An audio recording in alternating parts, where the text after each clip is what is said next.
Glass blowing is a glass forming technique where human breath is used to modify heated glass by blowing through a pipe. The art of glass blowing was introduced during the Roman Empire. Today, the process is similar to the way it was when it was introduced. It is widely used by different cultures and religions all around the world. Although the end product is very beautiful, the process is very dangerous and can result in many cuts and burns. The artists are working with fires over 2,000 degrees Fahrenheit and therefore must use specialized equipment and protective clothing. Here are a few steps to the extensive glass blowing process. The piece of glass spun on the blowpipe is put into the furnace, allowing it to become completely molten. It is taken out of the furnace and folded wet newspaper is used to smooth the piece. It is rolled across the table and tools are used to give the glass some shape. Now you're ready to blow your glass. A bubble is formed in the molten glass which gives it its shape.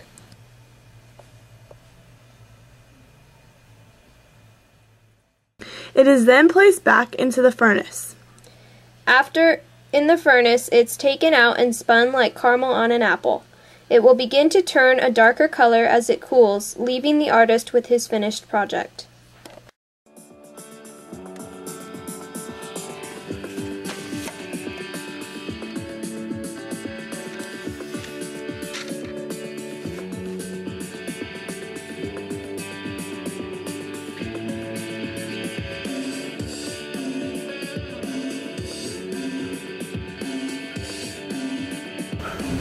And now we will begin our interview with Dale Chihuly, a famous glassblowing artist. Tell us a little bit about yourself, Dale. I'm Dale Chihuly. I'm an artist that works mostly with glass. Where are your studios located? I have studios in Tacoma and Seattle, Washington, where we work on large projects mostly around the world, making sculptures. Where did you attend school and how did you gain interest in glassblowing? I went to the University of Washington in Seattle and majored in interior design and architecture. And at a certain point I had to take a weaving course as a requirement. And at the end of the quarter I thought I would weave some bits of glass into a tapestry. And I got very excited about that project and took another weaving course and started to build a little studio of my own in South Seattle. One night I melted some glass between 4 bricks in this little oven I had, and I took a pipe and I gathered up some glass, which is sort of the consistency of honey, and blew a bubble, and from that moment on I wanted to be a glass blower. When did you decide to start your own glassblowing school? I went off to Venice and Murano to work with glass in 1967, and that same year the Rhode Island School of Design offered me a position to start up a glassblowing program. I like to work in a team, and that's the way they work in Venice. I saw that how the teamwork was so important to glassblowing, and that's the way I taught glassblowing in Rhode Island. And a couple of years later, myself and some friends started a glassblowing school outside of Seattle called Pilchuck.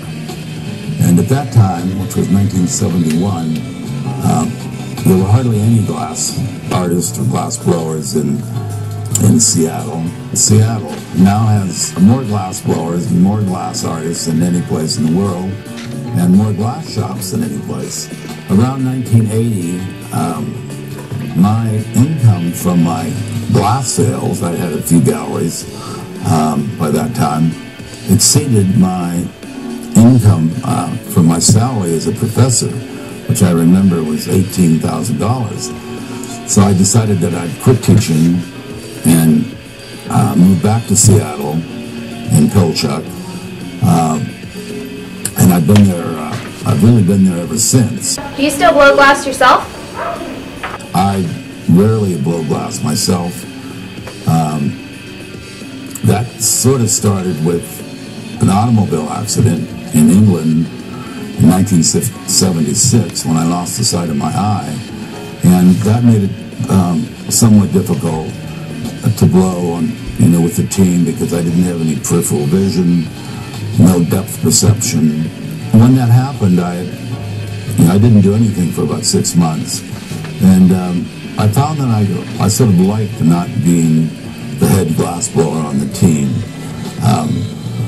Some of the teams get as big as 18 people. It's kind of hard to manage that team if you're the one if you're the head glass blower. I mean, that's all you can do is kind of think about, finishing the piece the right way.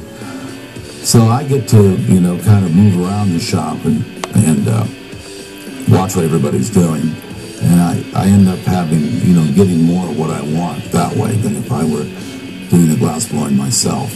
How do you think your work has evolved over the years as you have gotten older? Over the years, my work has gone from being objects 3 or 4 feet in diameter, or sets of glass, and it's grown more into doing installations and commissions for buildings, whether it be somebody's residence or a hotel or a casino.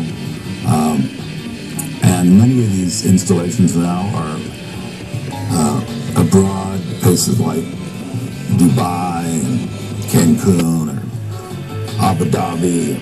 Thanks again for taking time out of your day, Dale, and talking with us about your interest in glass blowing.